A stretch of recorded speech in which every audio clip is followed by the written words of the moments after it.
Thank you Bigg Boss. చెప్పండి life అని ఎంత అనుకోలేదు. సో ఈ రకంగా నేను వంట నేర్చుకునే అవకాశం నాకు వస్తుందని చెప్పి నేను ఎప్పుడూ ఎక్స్పెక్ట్ చేయలేదు. యా మరి నేర్చుకుంటాను నేను ఇప్పుడు. కాదు నాకు బట్ డెఫినెట్ గా మీ అందరినీ సాటిస్ఫై చేస్తాను పక్క.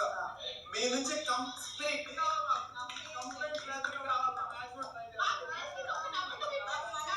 మీకు అంటే అక్కడ ఉన్న రేషన్ బట్టి మీకు ఏం కావాలో కూడా నాకు చెప్పండి. Thank you Bigg Boss. Next cook వచ్చేసి Tanuja garu. Thank you so much. నా చేతిలో ఎంత అవుతుందో అంత మంచిగా వండి పెట్టడానికి చూస్తా.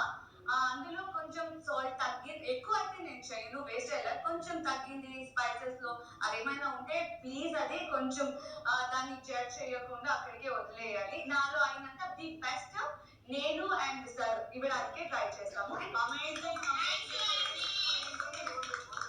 I put my point.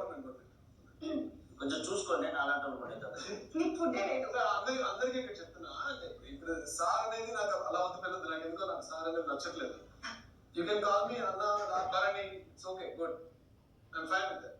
అందరికీ కూడా ప్లీజ్. కుకింగ్ మానిటర్ నేను కాబట్టి సింపుల్, మీరు డిసైడ్ చేసుకోండి. మా ఇద్దరు కుక్స్ మాత్రం క్లీనింగ్ చేయరు, వాళ్ళు కుక్ ఒక్కటే చేస్తారు. అది నేను మానిటర్ గా నేను డెసిషన్ తీసుకుంటాను. వాళ్ళిద్దరే కుక్ చేసుకొని వాళ్ళిద్దరే కట్ చేసుకుంటారు, వాళ్ళిద్దరు డిసైడ్ చేసుకుంటారు. స్లాబ్ క్లీన్ కూడా వాళ్ళు చేయరు, డిష్ వాషింగ్ కూడా వాళ్ళు చేయరు.